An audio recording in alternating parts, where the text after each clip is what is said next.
প্রয়াত বুদ্ধদেব ভট্টাচার্য ৮০ বছর বয়সে প্রয়াত বুদ্ধদেব ভট্টাচার্য শ্বাসকষ্টজনিত সমস্যায় তিনি দীর্ঘদিন ভুগছিলেন। তার প্রয়াণের খবর পাওয়া যাচ্ছে। বুদ্ধদেব ভট্টাচার্য তার শারীরিক সমস্যা ছিল, দীর্ঘদিন ধরে তিনি বিভিন্ন রোগ ভোগে ভুগছিলেন।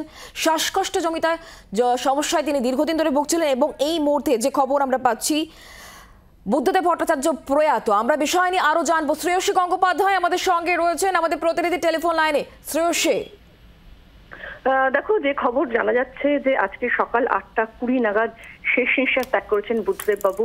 এবং সেক্ষেত্রে আমরা জানি যে দীর্ঘদিন ধরেই একটা শারীরিক সমস্যা ছিল, শ্বাস সংক্রান্ত একটা সমস্যা ছিল এবং সম্প্রতি কিছুদিন আগে তিনি দক্ষিণ কলকাতায় বেসরকারি নার্সিংহোমে ভর্তি হয়েছিলেন এবং তারপরে সেখান থেকে কিছুটা সুস্থ হয়ে কিন্তু তিনি বাড়িতে ছিলেন এবং কার্যত তিনি বাড়িতেই ছিলেন এবং সেক্ষেত্রে নির্দিষ্টভাবে ডাক্তারি যে চিকিৎসা, ডাক্তারের পুরোপুরি নজরের মধ্যে ছিলেন তিনি একদম। সেক্ষেত্রে নির্দিষ্টভাবে তার জন্য আলাদা ব্যবস্থা করা হয়েছিল, হসপিটাল থেকে তার জন্য ব্যবস্থা করা হয়েছিল। সেক্ষেত্রে বাড়ির মধ্যে তার যে পাম এভিনিউর যে ফ্ল্যাট সেখানেই তার জন্য ব্যবস্থা করা হয়েছিল এবং কিন্তু কার্যত শারীরিক অবস্থা কিন্তু তার বিশেষ ভালো যাচ্ছিল না।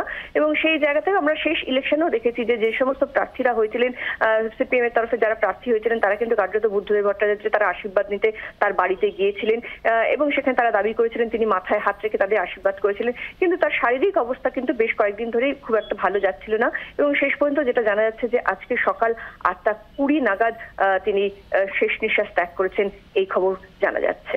শ্রেয়সী, আমরা গত বছরও দেখেছিলাম ঠিক এই অগাস্টেই তিনি হাসপাতালে ভর্তি হওয়ার পর দীর্ঘ সমস্যার পর তারপরে তিনি বিপদমুক্ত হন এবং তিনি বাড়ি ফিরে গিয়েছিলেন। তবে এবছর শ্বাসকষ্টজনিত সমস্যায় এই অগাস্টেই তার মৃত্যুর খবর। একেবারেই দেখো, কার্যত গত বছরই যখন এবছর যখন শেষবার তিনি আমরা দেখেছিলাম যে তিনি হসপিটালে ভর্তি হয়েছিলেন, দক্ষিণ কলকাতার একটা নার্সিং হোমে তিনি ভর্তি হয়েছিলেন, সেই সময় তার একদম কার্যত শারীরিক অবস্থা খুব খারাপ হয়ে গিয়েছিল। কিন্তু পরবর্তীকালে সেক্ষেত্রে ডাক্তারদের উদ্যোগে বা তাদের চিকিৎসায় সাড়া দিয়ে শেষ পর্যন্ত তিনি কিছুটা সুস্থ হন।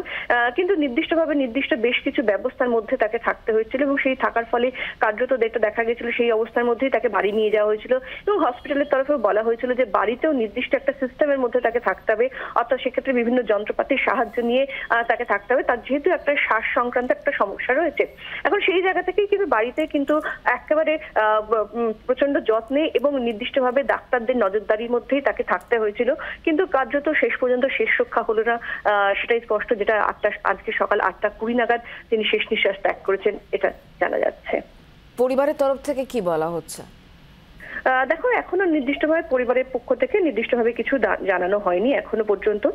তবে নিশ্চিতভাবে এক্ষেত্রে দলের তরফে নির্দিষ্ট সিদ্ধান্ত নেওয়া হবে কি করা হবে না হবে এবং তার নিরিখেই কিন্তু শেষ পর্যন্ত চূড়ান্ত সিদ্ধান্ত হবে।